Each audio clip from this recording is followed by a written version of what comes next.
नमस्कार, बुलेट 100 देख रहे हैं आप। मैं हूं आपके साथ मनीष शर्मा। बुलेटिन की शुरुआत बड़ी खबर के साथ। पाली से बड़ी खबर।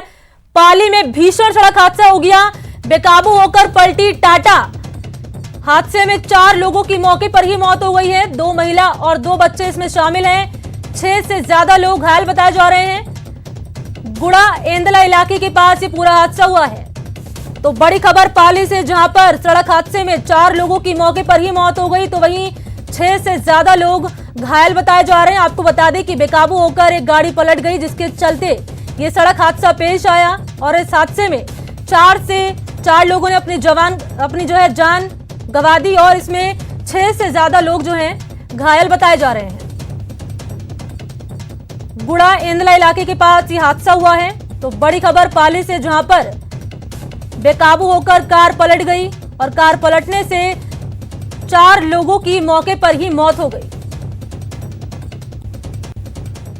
अब बड़ी खबर जयपुर से। जयपुर में एएसआई पर जानलेवा हमला हुआ। फागी में बजरी माफिया ने यह हमला किया है एएसआई पर। एएसआई के सिर पर गंभीर चोट आई। बजरी ले जाते समय ट्रैक्टर का पीछा कर रहे थे ये माफिया। करीब 30 से 40 लोगों ने हमला किया है और इस मामले को लेकर चाकसू थाने में केस दर्ज करा लिया गया है। तो एक बड़ी खबर, जहां पर जयपुर में एएसआई पर जानलेवा हमला किया। करीब 30 से 40 लोगों ने ये जानलेवा हमला किया, जिसके चलते एएसआई के सिर पर गंभीर चोट आई है।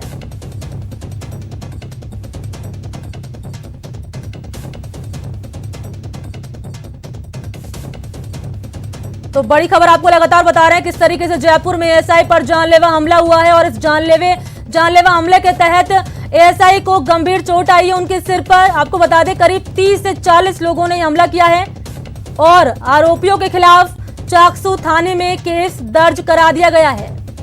तो किस तरीके से बजरी माफिया यहां पर बेखौफ होकर हमला कर रहे हैं, इसकी बानगी जयपुर में देखने को मिली। जयपुर में एएसआई पर इन बजरी माफियाओं ने हमला कर दिया।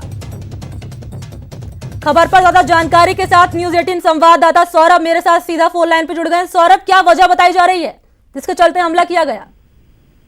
देखिए, मैं आपको बता दूं कि एएसआई नरेंद्र सिंह जो है वो बजरी के खिलाफ कार्रवाई कर रहे थे और इस दौरान उन्होंने पहले एक डंपर को बजरी ले जाते हुए पकड़ा भी था, लेकिन उसके पीछे एक ट्रैक्टर भी आ रहा था जिसको वो पकड़ते हुए उसका पीछा कर रहे थे। लेकिन बताया जा रहा है कि फागी थाना क्षेत्र के एरिया से ये पीछा करते हुए चाकसू थाना क्षेत्र के अंदर प्रवेश किया, जहां पर कुछ ग्रामीण जो है वो बड़ी संख्या में करीब 30-40 लोग जो है वो एकत्रित हो गए और फिर उन्होंने पथराव कर दिया एएसआई पर, जिसके से एएसआई के सर में चोट आई है। हालांकि ये भी बताया जा रहा है कि गंभीर चोट नहीं है, लेकिन जिस प्रकार से प्रदेश भर में बजरी के मामले सामने आ रहे हैं और जिस प्रकार से पुलिस कर्मियों पर हमले हो रहे हैं, उस मामले में ये भी मामला बहुत चौंकाने वाला है कि किस तरह से बजरी माफिया बेखौफ होकर।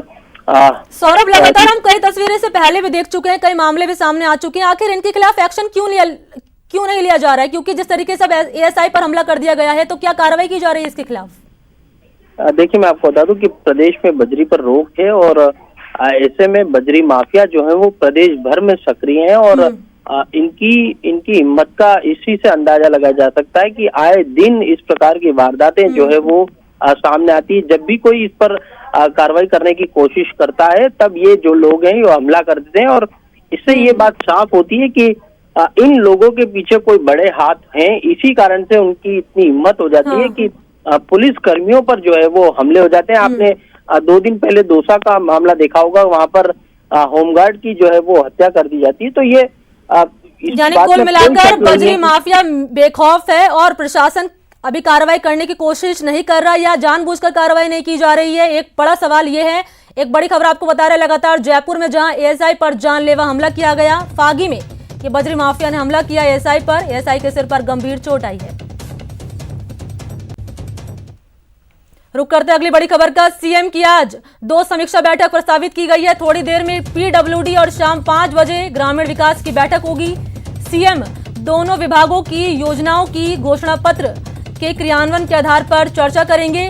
बजट घोषणाओं के प्रगति की भी समीक्षा यहां पर की जाएगी। तो खबर पर ज्यादा जानकारी के साथ गोवर्धन मेरे साथ जुड़ गए हैं। गोवर्धन, क्या जानकारी मिल रही है बैठक को लेकर? देखिए, कुछ देर में ये बैठक स्टार्ट हो जाएगी और जो समीक्षा है वो ऑनगोइंग प्रोजेक्ट हैं उनको प्रगति को लेकर के रिव्यू किया जाएगा। जी। आज की बजट की घोषणाएं हैं, कांग्रेस का जो घोषणा पत्र है, जन घोषणा पत्र, उसके जो वादों का क्रियान्वयन कहाँ तक हुआ, इन सब बातों का रिव्यू वहां पर किया जाएगा। चलिए, शुक्रिया गोवर्धन तमाम जानकारी के लिए। तो एक आपको अहम जानकारी दे रहे हैं किस तरीके से आज सीएम अशोक गहलोत थोड़ी देर में 2 समीक्षा बैठक करेंगे। थोड़ी देर में बैठक होगी, शाम 5 बजे ग्रामीण विकास की बैठक आयोजित की जाएगी। सीएम दोनों विभाग की योजनाओं की जन घोषणा पत्र के क्रियान्वयन के आधार पर चर्चा करेंगे। बजट घोषणाओं की प्रगति की समीक्षा भी इस बैठक में की जाएगी।